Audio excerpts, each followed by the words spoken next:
good evening, everybody, and welcome again to the Bluff Creek Project Podcast. As always, I am your host, Kipp Morrill, and I am joined by my good friend, Tate Hieronymus. Tate, how's it going? I am doing good. Can't complain. Spent all day on the golf course, and I did fantastic. Thank God. Wow. How many holes in one? Every hole. Oh my gosh, you are just amazing. Well, I've been just sequestered here in my my little home here in Sacramento, and still that stay at home because of the COVID-19. So trying to make the best of it. And of course, one of the things I really look forward to are these Sunday night conversations that we have with our guests and talking about all things Bigfoot and interesting. And so super stoked to have Matthew Lowe on tonight. Tate, this is our which podcast is this now? I think this is our fifth. Number 5. Wow, that's pretty awesome. Yeah, so we're going to have Matthew Lowe on here shortly. Matthew is, of course, one of the stars from the show, the Lowe Files, which anxious to kind of hear about some of the experiences that they had on the show. Got to travel all over the United States doing some really, really cool stuff. So without any further ado, Matthew Lowe, how you doing? Good, guys. How are you?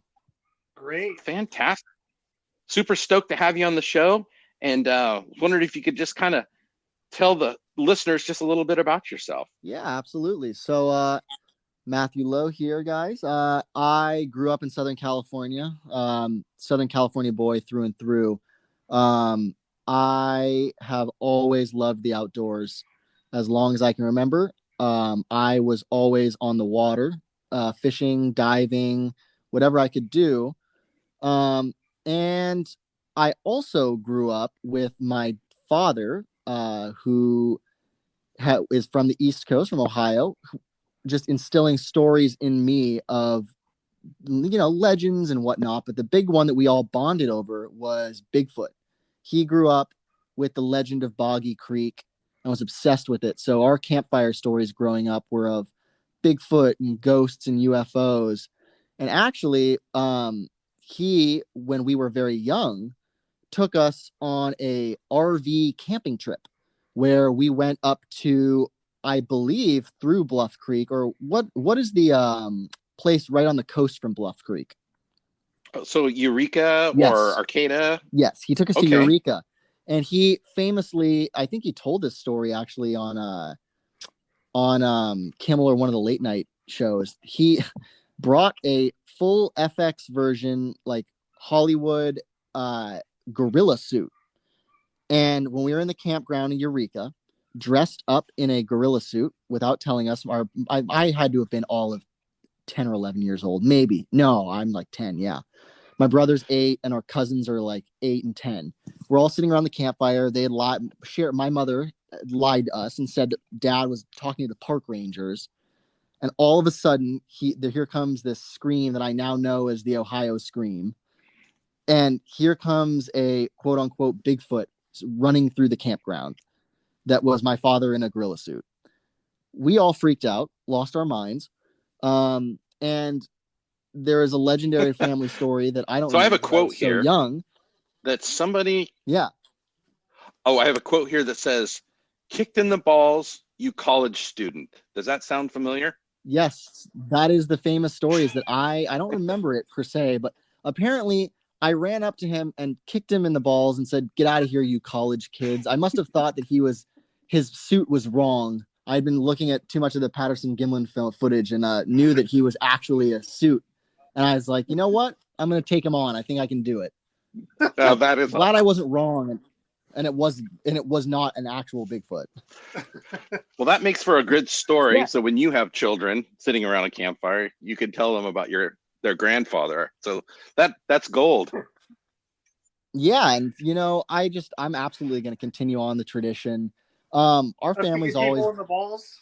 That tradition too. Yes, that will be continued. Yeah, but our family's always been super, super open about this type of stuff with each other and love talking about it. My father and I mostly. My brother's not so much.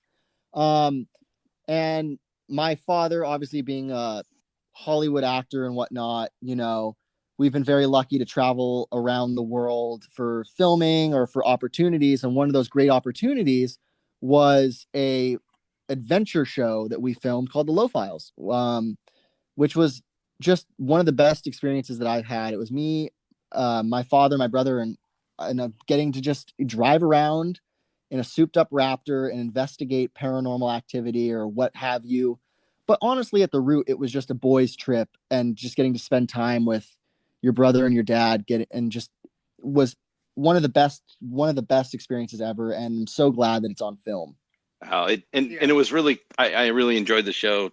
And I think I mentioned earlier that just, it just came across as, two brothers and the dad, and just constantly having a good time and harassing each other. And so I really enjoyed it, and it made it a lot of fun. So I'll tell you, the magic of that show, because my wife and I totally loved it, and I was constantly cracking up because, for being, I'm using my finger quotes, you guys are a Hollywood family. You guys were totally normal, and it was just hilarious.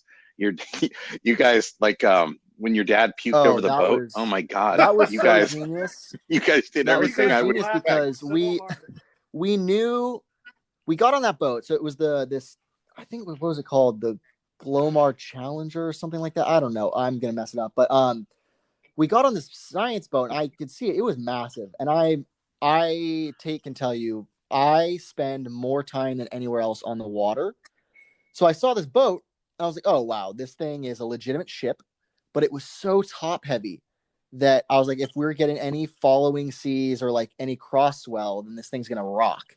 Sure enough, that night we're leaving out of San Diego, and we're going up to Malibu. So it's a good through the night passage going around, like, 10 to 12 knots. And it is just close period swell, throwing the boat around. And we're all standing on deck at night. The sun's already set, trying to get some B-roll and just like some us talking and whatnot. And I have only ever been seasick twice in my life. And I probably have 50 to 70 days on the water a year. And my dad was way less than me. And my brother maybe never sets foot on boats. So my brother's feeling it, but he took Dramamine. I never take Dramamine. And my dad tough guyed it and didn't take Dramamine, I believe. And we were filming this bit of us on the top deck, just talking and kind of shooting the shit. And I could see him, like, I was like, he looks so uncomfortable right now. And he was trying to talk. And he was trying to talk to this woman that we had on the boat who was supposed to be like the MUFON expert. And she was just looking at him, and he was talking, and he was staring off into the distance. And one of our camera guys, Jeff, I was like, just keep it on him. I think he's going to throw up. And we started to like goad him on it. And we didn't think he was actually going to. And by God, he did. And it made for great television. And that is one of the episodes and moments that everyone's always like, that is the moment where we just saw how funny y'all were and what exactly your family was. And that was one of the great things about filming that show is none of that was scripted. And that is honestly exactly how we operate. My father, my brother, and I, when we're all together, is how we were on that show. I could tell it was natural, and that was the cool thing. And I kept thinking, God, those guys are so lucky to get that kind of time together to do that kind of stuff. And it's all on film. So it's like, when your grandkids can see that, they can see their great grandfather, they can see their grandpa, you know what I mean? It's very amazing. Cool. It's having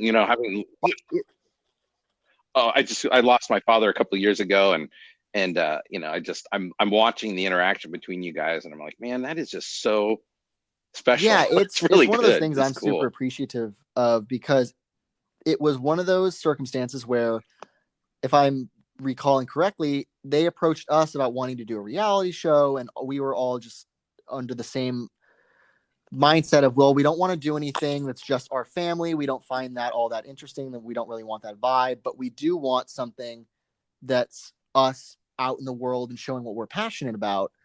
And we said, we kind of have this, we love Scooby-Doo and we love this paranormal stuff. Like, why don't we just go on a boys road trip where we drive around in a souped up Raptor and explore? And that's how it came to be. And man, the funny thing was my brother was at Stanford in school. I was at Loyola Law down in LA. And so we shot this on weekends. My brother and I would fly in or drive to wherever it was on a Friday. Like I'd leave school on a Friday.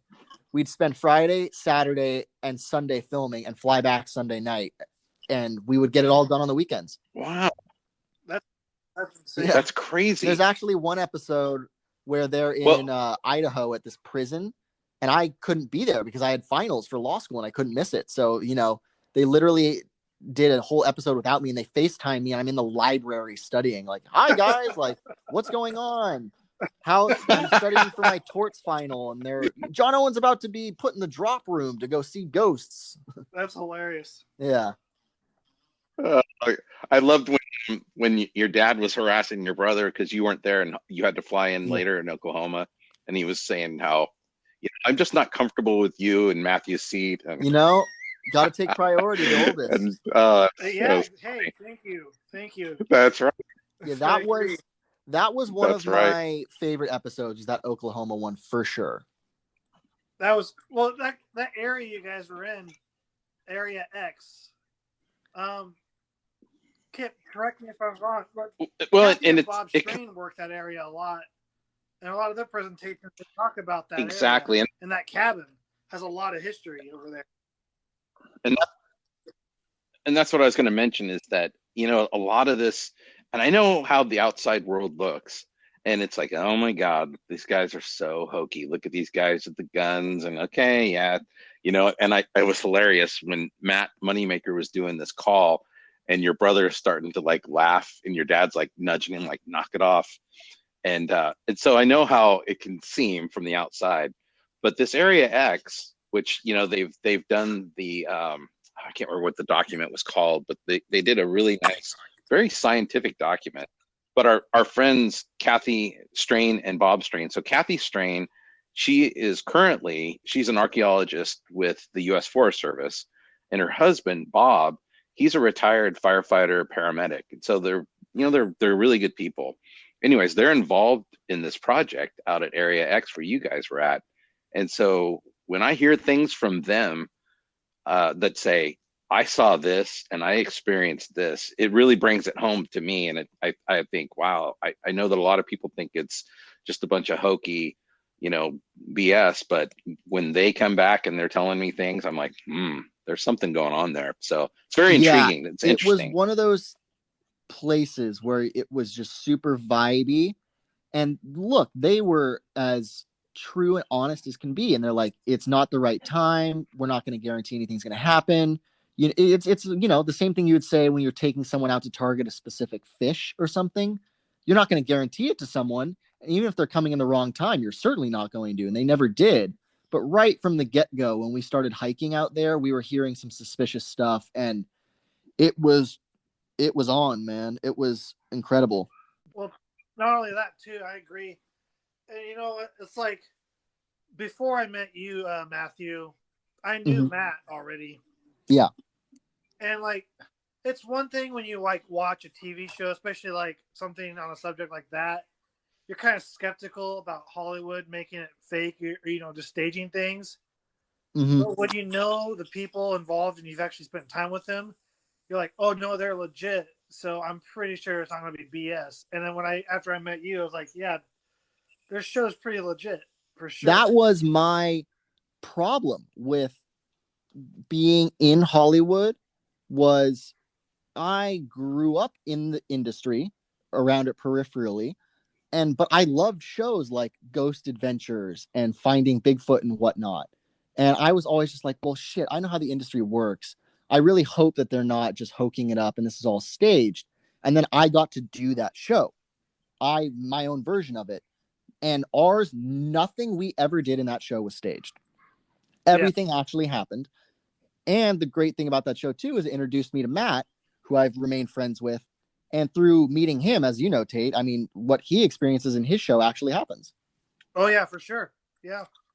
Well, and I did I was doing my research on you since I don't know you like Ken, like Tate knows.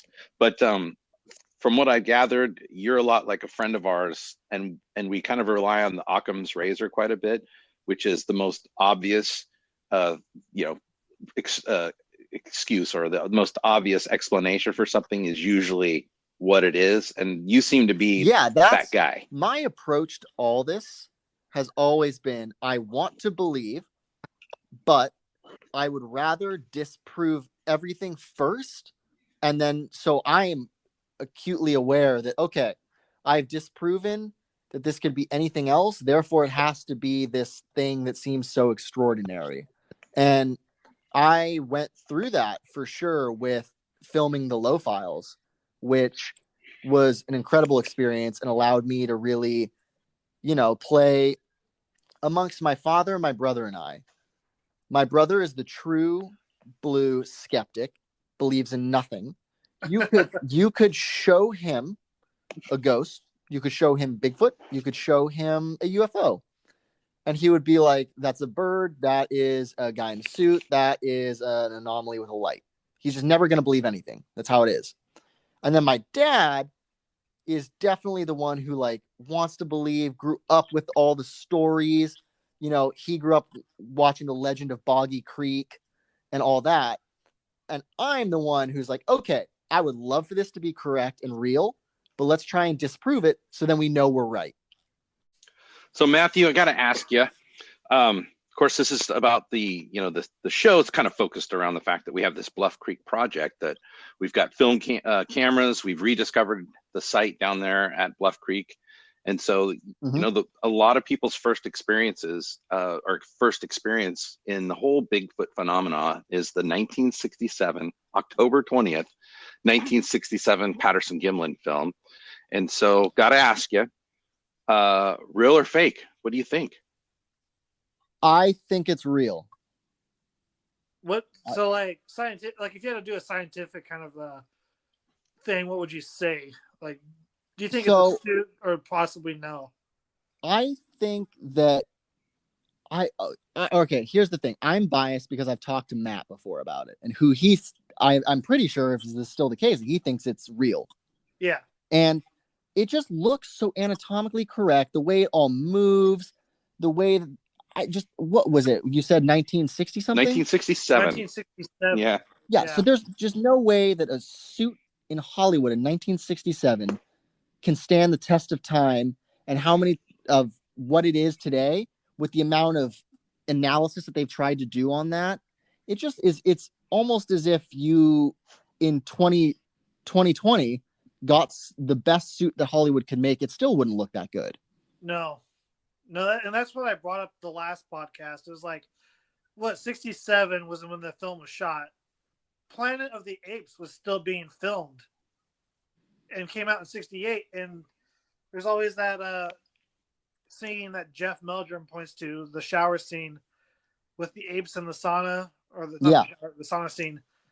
But even for a movie like that in Hollywood with a big budget, you can't get any better than obviously the film. It looks so realistic that if you were a Hollywood director, you would be like, oh, that's so perfect. We have to do one. We don't have to do any more of that. You got it. It's so a mix of human and animal, the way that it's walking and then does the look back and then keeps going, and just the stride, everything about it.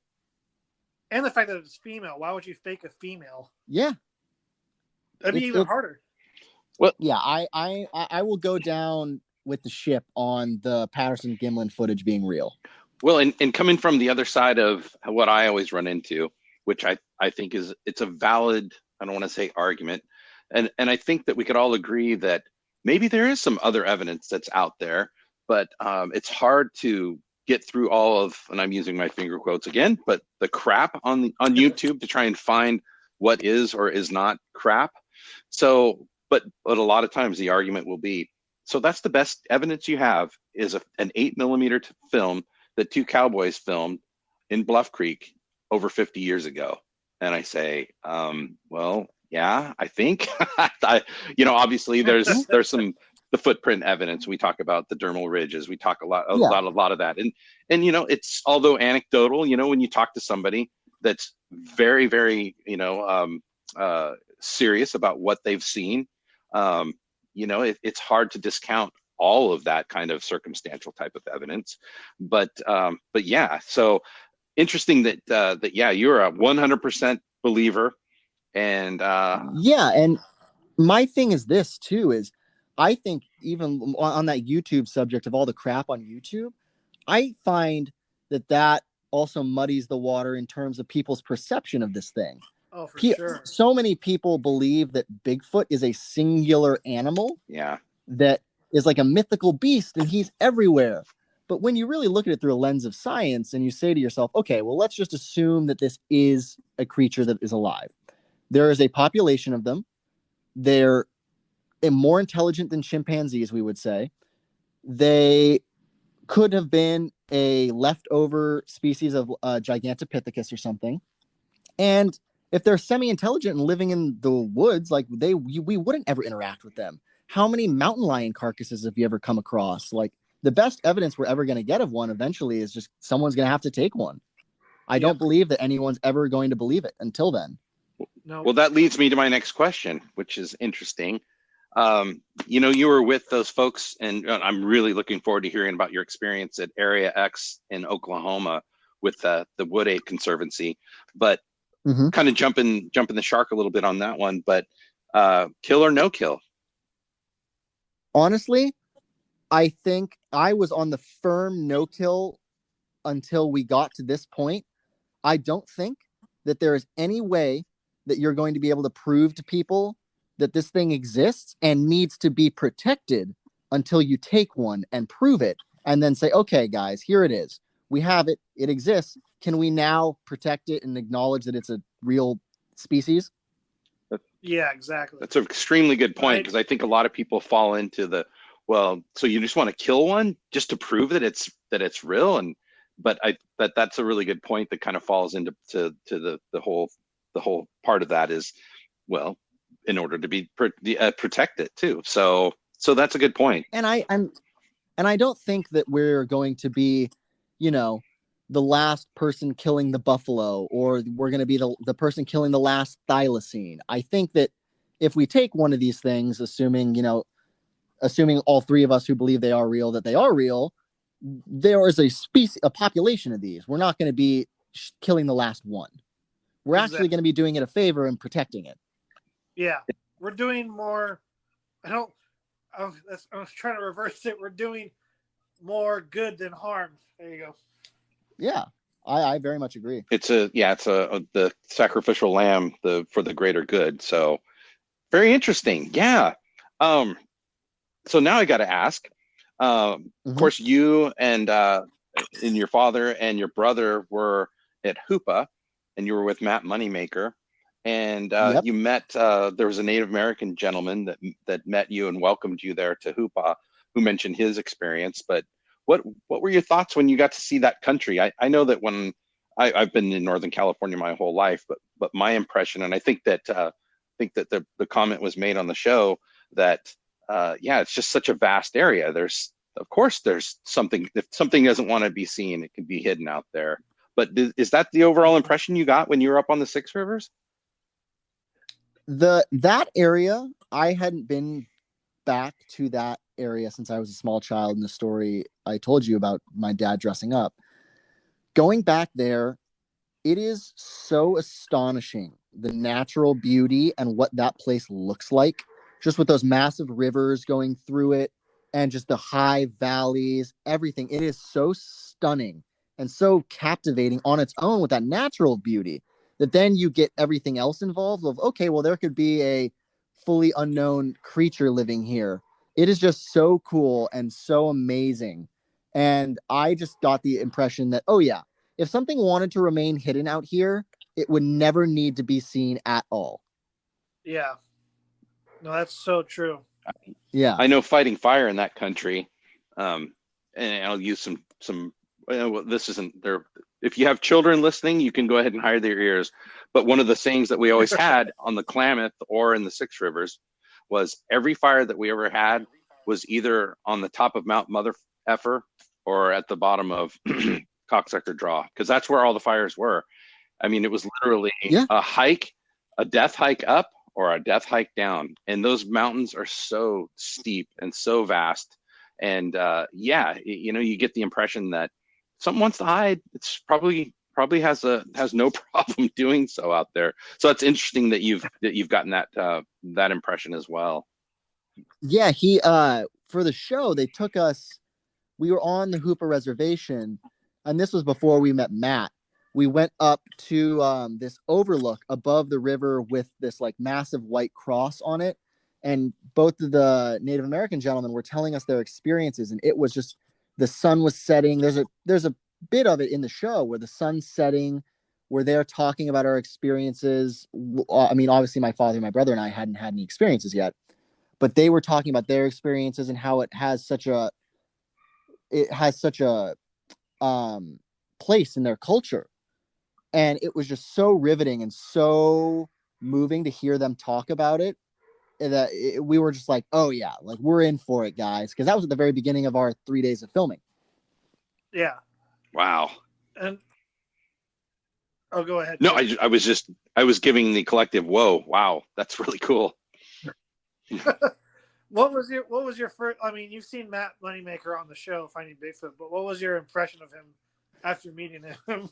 He is one of the funniest people and so passionate about what he does. And obviously, since the show, I've hung out with him a few times and tried to go on some other expeditions. But I didn't know what to expect with him because I'd only seen him from the show. But, growing up in the industry, I'm always, never judge a book by what its televised cover is. So once I met him, he was just so cool and down to earth. And we just vibed instantly on like, we're going squatching, like, let's just get in and go. And my father and I actually drove around all night past filming when we needed to, hoping to go see something more. Now that's cool. That sounds like a Matt thing, too. Yeah. Man, Matt will drain you dry physically. Oh yeah, it was an adventure with him. It was great. He's a character in a good way. Oh yes. Well, it's certainly many of us don't have the opportunity to spend as much as we'd like in order to get out in the woods. And so, yeah, it's interesting when you get out with our friend Bart or Rowdy or Robert, any of those dedicated squatchers. And when you do get the time, exactly what you were just describing, it's okay. You know what? We've got all night. We can sleep when we get home. So we're out here, and this is an opportunity. If you want an experience, then you've got to be out in the woods to do it. You've got to be out looking. So, or as a lot of people theorize, that they come to you, but nonetheless, you're not going to be getting anything if you don't go out. So, and that's something that I've learned very well throughout my life in the outdoors is if you want a certain experience, I find it mostly with fishing. If you're trying to catch a specific fish or you're trying to free dive and you want to get a certain fish, you got to go to a certain area. You have to put in the time. And that doesn't just mean, 9 to 5. It could mean you're out there for days on end, 24 hours. And the funny thing about my family is my father and I are always like, let's do it. Sign us up. We're ready to go. And my brother is like, absolutely not. I'm going home. Well, it's funny you should talk about fishing because I use the fishing analogy quite a bit. When people say, oh, well, how many times have you been out Sasquatching or, Bigfooting and you've had an experience? I said, no, I haven't had one. I said, like fishing, if you love fishing and you only have a fun fishing if you're catching fish, then you should probably find another hobby. And I look at Bigfooting the same way. I'm in this beautiful area. I'm hanging out with people that I enjoy the company of. I'm hiking, I'm doing things, I'm out there. And so if I'm not having this experience, then it's like, if, I get something, a knock or something, bonus, good. Otherwise, I'm having a good time. So that's what I tell people too about fishing is it's such a great analogy for this world too, is you shouldn't have the end goal of catching this fish. You should just be going out to enjoy the natural beauty of the world, the natural beauty of the ocean. Maybe you're going to see some dolphins and some whales along the way. And if we catch our fish, that's a bonus. But at the end of the day, if we come home with nothing, you've had a great day and you'll have a memory for a lifetime. Exactly. It's a great attitude. Yeah. That's a good one for life in general. It's not the destination, it's the journey. That's so true. Yeah, Absolutely. it truly is. So Matthew, you guys had some really, really cool experiences, and not just Bigfoot, but I want to focus on the fact that you are probably one of very few people that have been invited to Area X in Oklahoma. And I'd really like to hear about what you thought about that whole experience.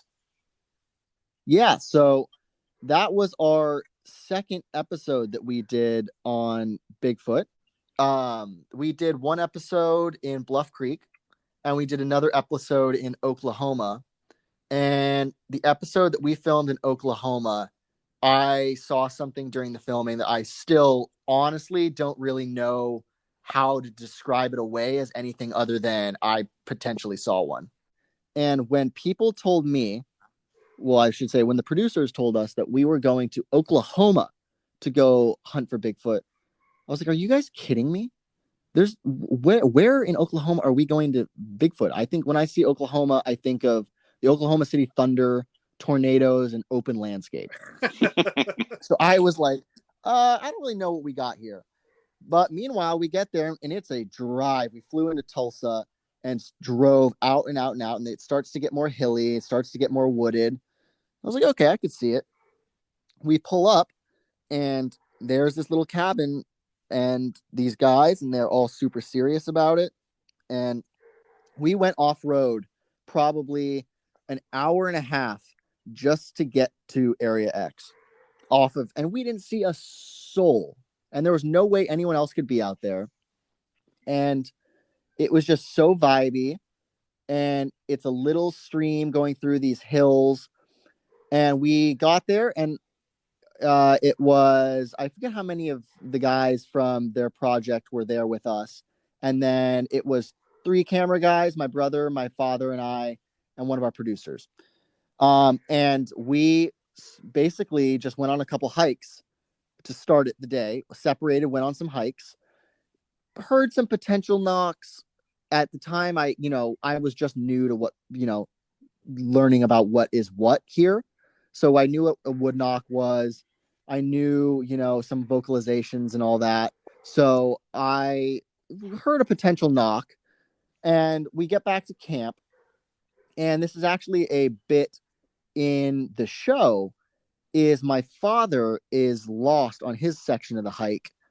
And one of the guys, I believe his name was Daryl, was like, okay, well, I'm going to fire the gun and you'll know where to get back to us by.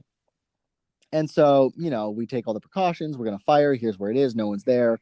And he fires it into the berm. And as he fires that shot, it's a 308, so it's a loud round. Something cleared it was like boom, boom, boom, and cleared in like 3 steps that entire hill, which would have taken a human like 4 or 5 minutes to get up. And no, that's an exaggeration, but a very large hill.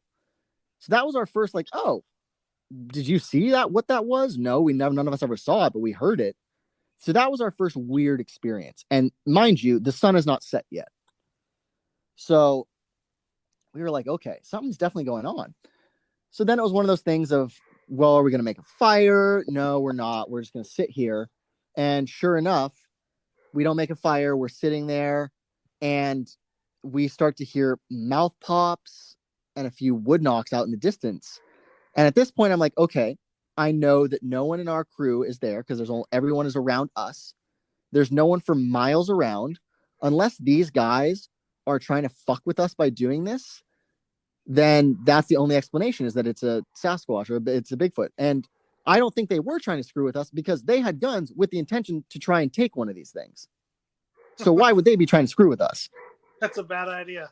Yeah, exactly. So then what happened after that was we started to play the Sierra sounds through a loudspeaker, which you should try sometime, going into the wilderness, playing that through a loudspeaker in the pitch black, and then just sitting in silence. It's a frightening experience. Oh, I've done that before. It puts you on edge for sure. Yeah, it was something. So we did that. And after that, we started to get sounds, and what could only best be described as like ape noises. You know, when you're watching like a Jane Goodall, like mouth pops and ooh, ooh, like stuff like that. Yeah. We were hearing.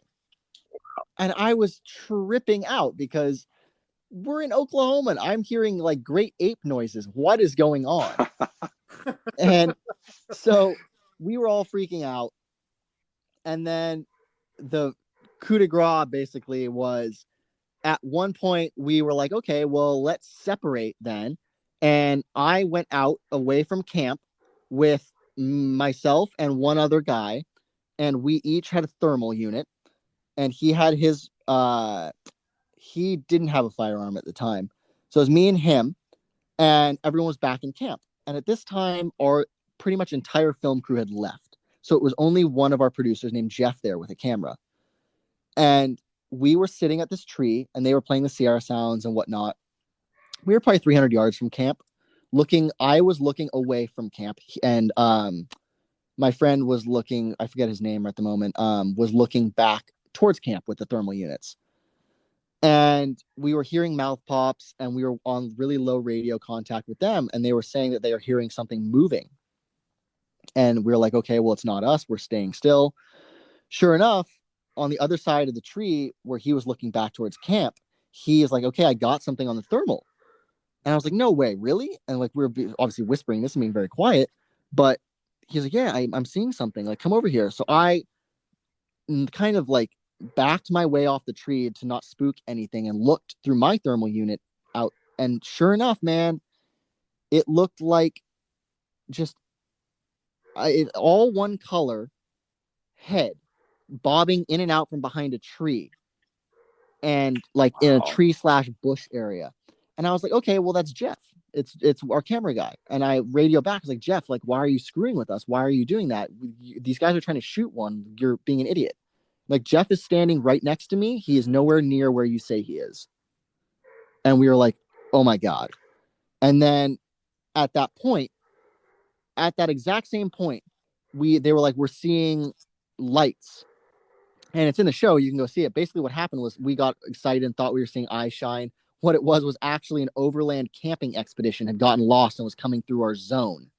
And that was just a shit show in and of itself. But that kind of, after those campers came through, it kind of, all the activity died off. But not before I saw something very, very different through the thermal that to this day I still struggle with what I really saw.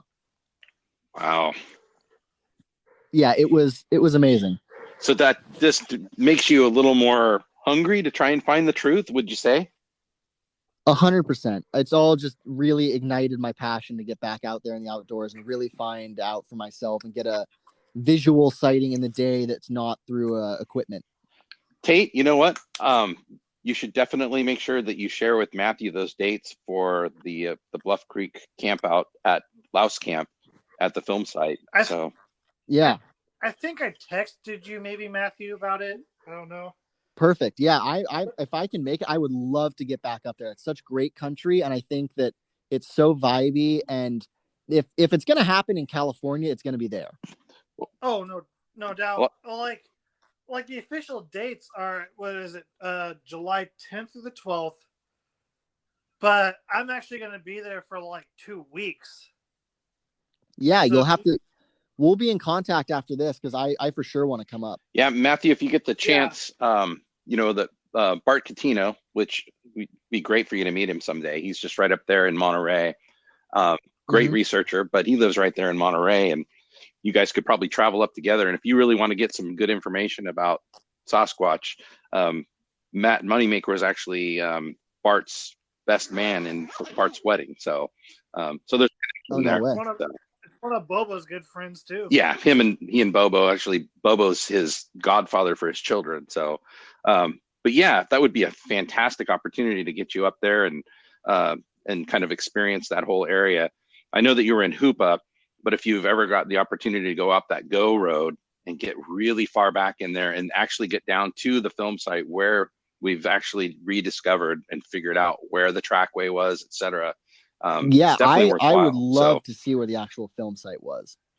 And just to share with the listeners a little bit of what Matthew was talking about from Area X, if they go to woodape.org and look up the under projects, you'll find and I'm probably going to butcher the name, the Ochita Project Monograph, which is a really well put together document that kind of shows kind of the research methods, the scientific method that they're using for their research. And so it's very worthwhile. So if you have the opportunity, again, woodape.org under projects. I believe it's Project the Monograph. Wood Ape Conservancy is their name. I'm still in contact with a few of those guys. They're great guys, and the work they're doing out there is really great.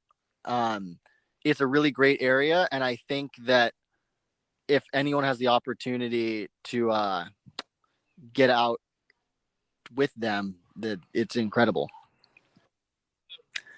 But I'm very excited to get back up to Bluff Creek. It is, when Matt and I were there, it was in the middle of winter. It was just not the right time, and cold. It was cold. So I'm excited to go back in the summer when it's warm and they will potentially be around. Well, there's really nothing like sitting around a campfire at Louse Camp, talking to people that really understand and know their Bigfoot history, and you're there. It was kind of like when I went to Gettysburg and I was at some of those spots, and it's still kind of that. If you have that interest, it's one of those senses of wow. It's literally like sitting in an interactive museum in the wilderness. Yeah. Essentially, there's so much history there. It's funny you mentioned that too. I actually went to I feel like there's a Bigfoot museum there. Is there? Yeah. Yes. There is. China Flat. It's kind of hokey but cool and cute. But the one really interesting thing I did find there is the logbook of people who came in and wrote their experiences, and reading through that of some of their experiences is incredible. Yeah. Oh, that's an amazing area. That book.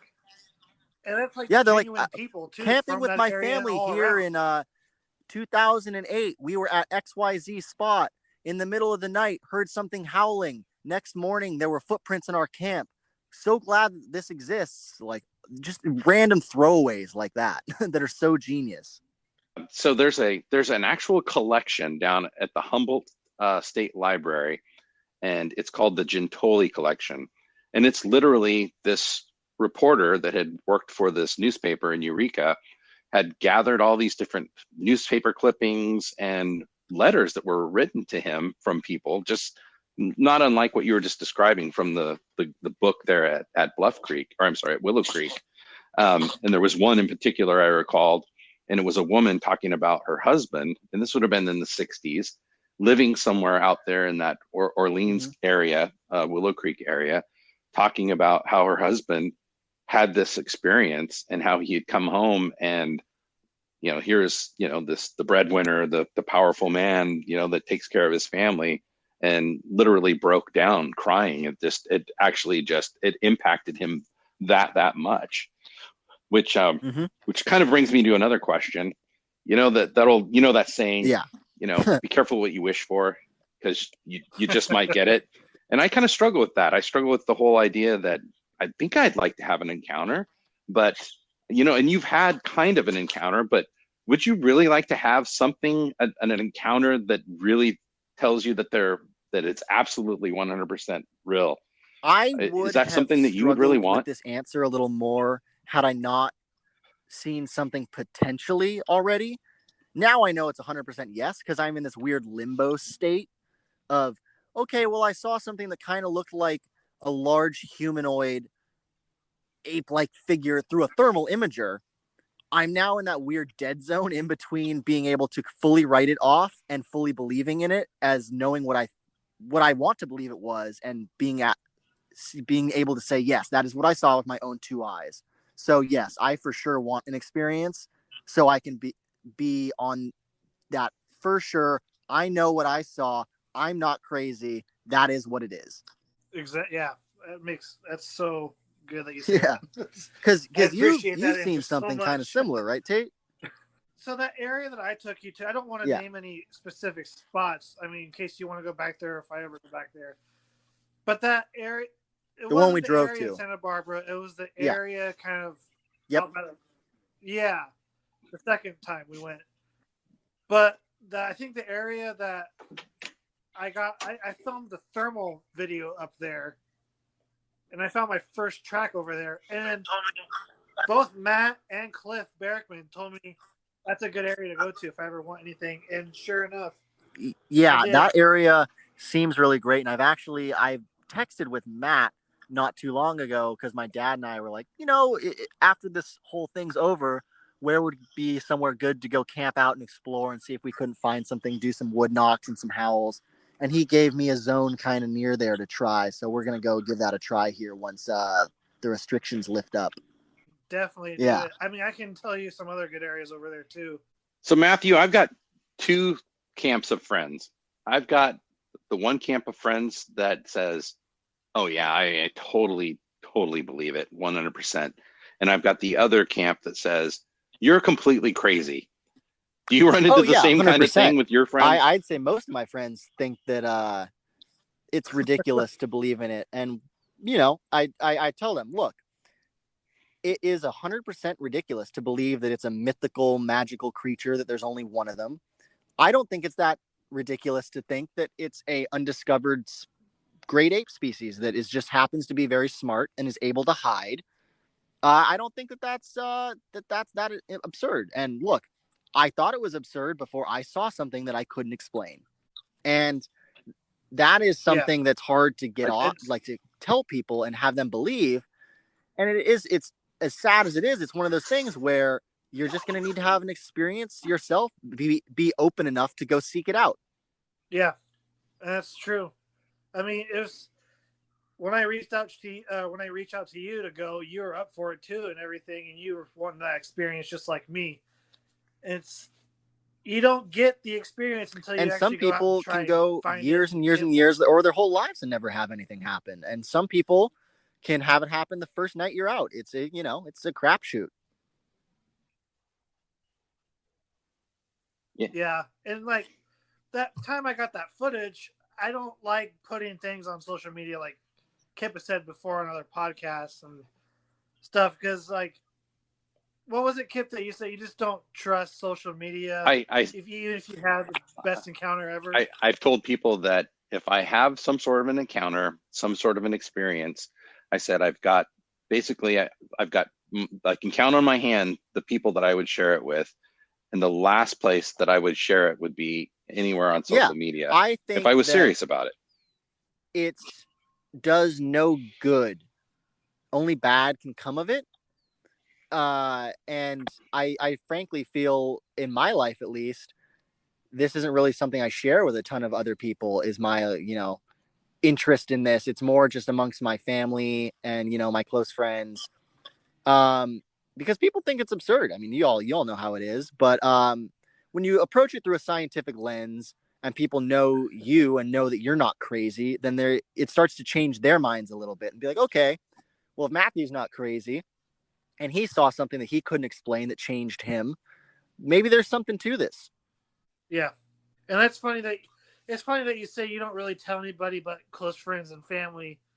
I mean, it's one thing when you're not a public figure like us, me and Kip. Sorry, Kip. Hey, speak for yourself. But another thing when you have thousands of followers, how do you feel like when it publicly?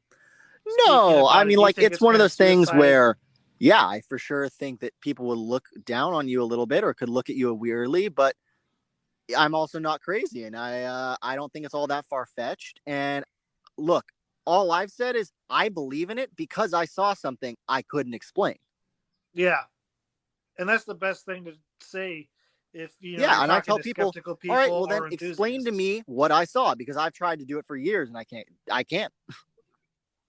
When I'm standing out there and I'm looking up at the stars and I'm thinking, and I'm thinking how vast it is. And one of the things that comes to mind is how arrogant it is for us to think that we are the only intelligent life out there. I just think that it's an impossibility to think that we are it. Hey, you know what? We got lucky. We hit the jackpot. We're on this planet. We've got an atmosphere. This is great. So, and I also kind of feel that way when I look out and I think, you know what? We've got and you could probably relate to this, Matthew, looking at how vast the ocean is and how deep. We're still discovering new species every day on land, let alone in the ocean, which is more. We have explored less of the oceans than we have of space or anything like that, I believe. And it's absurd to me to think that we think that we know everything that is knowable about, what lives on our planet. I have a very close friend of mine who is a wildlife biologist and has a show on Animal Planet called Extinct or Alive. His name's Forrest Galante. And literally all he does on his show is go out and find animals that have been named by science as previously extinct, that they have to have existed already. Like, he doesn't do any cryptids or anything like that, but that have been proven to be extinct. And he tries and goes and finds them again and rediscovers them. And he has been successful in rediscovering species that were said to be extinct. So if we've written off species like that, who's to say that, that this couldn't be out there, that what we all believe in? I would think a good example is the fact of what we're going through right now with this COVID-19. I think that we've all understood that, well, there's a possibility we could have a global pandemic. But if 6 months ago, somebody would have said, the entire the entire global economy is going to be coming to a grinding halt, and we are going to be basically told to stay in our homes for the next 2 months, yeah, I would have thought, there's no way. I think you're crazy. Yeah. And so here we are, right? So to think that these other things aren't possible, I think that just goes to show you that I agree that, yes. I think that as a species, we're awfully arrogant, aren't we? I think it's just in daily life, people being arrogant just proves I 100% that agree. I want to be like a character, like a fantasy. Yeah, just escape into nature. Land. That's what I do when I just I've had a little bit enough with everything going on. I just go and get my escape in the woods or on the ocean. But yeah, like you said, and that's been one of the other things that I've been trying to work on. Is I picked up a camera recently in the past 2 years and been getting into photography, and there's so much great beauty that we all see spending time in the outdoors that it's like, well, shit, maybe I should pick up a camera and try and get some other people to see what we see. And if it gets one person into the outdoors that wasn't before, then we'll have done something right. That's an interesting. It's like what. Oh, sorry. Go ahead. Oh no, I was just going to say that's interesting because there is such this huge disconnection with people and the natural environment. A great example is I just saw a documentary about a week ago.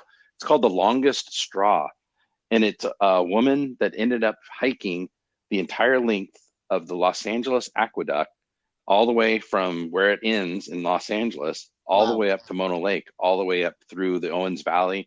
And it was very amazing how many people, that is literally the lifeblood for all of the LA basin. And 99% of those people who, when they turn their faucet on, they flush their toilet, they have zero idea of the connection with the environment and where that water comes from. And so it's very interesting that, and I think that obviously those types of endeavors, a documentary or film or even photography to try and bridge that gap. I'm so passionate I think about that's looking great. more into. I think that there needs to be more done to get, especially this younger generation, more involved in the outdoors. Oh, for sure. Because in our generation, Matthew, we're so surrounded by technology now. Yep. And it just 100%. keeps progressing more in that direction. It feels like nature. Yeah, most kids don't want to be anywhere. Well, in one way we could. Service. I honestly love, every time I go to I go out to the Channel Islands all the time, and I love being disconnected from my phone. I have a satellite phone for emergencies, but I don't turn that on. I love being disconnected for a while. Wow, it's the best thing. I mean, if you make it to Bluff Creek this year, I'm hoping there's a guy that we met. His name is Ron Reed. Mm-hmm. We're gonna have him on soon. He's about our age, Matthew. I can't remember, Kip, how many times did he hike the Appalachian Trail? Just him and his dog? I think just the one time, but he ended up, when we met him, he came into our camp. We were at Lowe's camp camping, and we were all there for I think it was the 51st, but we were there We had an 8mm camera that was exactly like the kind that Roger Patterson had that day. We had some film. And so the idea was we're going to try and go shoot around the same time on the same day to try and get some of the same effects. And this individual came driving into camp with his dog, and it turned out to be this gentleman named Ron Reed, who was actually hiking the Bigfoot trail, which there's a trail now that it's really hard to follow, but he's by himself hiking with his dog. And he was basically trying to do a kind of a small documentary on that whole Klamath Trinity Basin. And so he and I had a really long talk about putting fire back on the landscape, prescribed burning, Native American, burning, those types of things. And so it was really interesting, but he really wanted to learn a lot about this whole Bigfoot thing. And he had an experience, which we'll have to let him tell us that one, Tate, when we show, but it was very, very interesting. And I think you'd probably definitely have a good conversation with him too. So what other things have you been doing, like, research, or like, have you been just going out even on the ocean, like, honestly, what have you been up to recently? Last time I saw you, I was in law school. So I graduated from law school in May and passed the California bar in November. So in between, it was pretty hard there. And then I was job hunting when coronavirus happened. So everything's on hold right now. But in between, when I took the bar in July, when I passed in November, I had a lot of time off. I actually ended up going to Tonga and going and sailing around with a buddy of mine and free diving and filming it, which was pretty cool. And then I've just been trying to get out and take a lot of pictures and work on my photography. I'm working on some outdoor projects as well, potential outdoor media stuff, and, working on my boat and getting out on there and fishing as much as I can. Cause that's my therapy, man. Just being out on the ocean, diving and fishing, and getting in the mountains when I can too. It's getting to be that time of the year. Yeah, there's nothing better than enjoying nature, honestly. Yeah, and living in LA, that's one of my I get the best of both worlds. Is I can be in LA, but then I can come up here to Santa Barbara where I grew up and be really way more in nature. I have the Channel Islands right here. I have, the Sespe Wilderness or the Los Padres, right at my back door. Yeah, I mean, to put it in perspective, what you're saying. Oh yeah, I've been going back up to that place 30 minutes to go in the river, and it takes me from out of my door to getting in the river 25 minutes. Yeah, I mean, that's just how truly amazing much of your backyard is nature. That close, it's insane. When people talk and complain, and I do complain about the taxes and the cost of living in California, and then you drive down Highway 101 or the 1, and you drive down from Santa Barbara down towards Ventura, and then suddenly it's 72 degrees or whatever it is, and it's beautiful, and you see the sun getting ready to set. Like, okay, yeah, my dog now I remember why I'm here. So I stepped outside. I'm on my patio looking at the ocean. I see the oil rigs, right out in front of Santa Barbara. The sun is just setting, and like how incredible it is to have something like this here. Yeah. Well, guys, we're coming up on an hour, and gosh darn it, we've had some really good information. Matthew, you've been a fantastic guest. I really appreciate you taking some time out of your Sunday and coming on the show, and really hope that our paths cross again. Would love to have you come up with the Bluff Creek Project and come up to the film site with us, and maybe this July, and if not this July, another time. We consistently have trips going up there, but really appreciate you giving us kind of your perspective and sharing some of your experiences. They're very unique, and you've had some really amazing opportunities. And so don't that's really awesome. Get to talk about this much with anyone besides my family. So it's fun. And I'd love to connect with you guys and get on out there and do some more hunting, see if we can all have some more experiences, because, at the very least, we're out in the outdoors and enjoying nature. Yeah. And good friends, beautiful conditions, nature, good food too. Not to, just distract you guys. I always have to talk about that one, and I'm good with that. I know my way usually around pretty the grill, good, and I can bring. So. Usually, I'm good enough to bring a lot of fresh fish. Oh my gosh, we got to connect you with Bart Catino, who's a chef there in Monterey. His family actually owns the what's it called again, Tate? The Oh God, I don't. Oh, the cannery. It's the sardine factory. I'm sorry, it's right there. Okay. Well, actually, the sardine factory. It's been there forever. His father's the head. Their family owns it. Amazing. And he is a chef. He literally is. And to have that kind of, when we're out in the middle of the redwoods, if you can picture this, and it's cold, and we've come back in, and Bart's over there making sure that he's getting his fresh vodka pasta sauce together so that we can have now I'm excited over a Coleman stove. So it's fantastic. Yeah, absolutely. So folks, that'll conclude our 5th podcast with Matthew Lowe, and it's been a great conversation. Tate, you got anything else to close us out? No, other than, again, Matthew, thank you very much for taking the time. Thank you, boys. Had a blast with us. We really appreciate it. All right. And again, we're the Bluff Creek Project Podcast. Have a great evening. Thank you.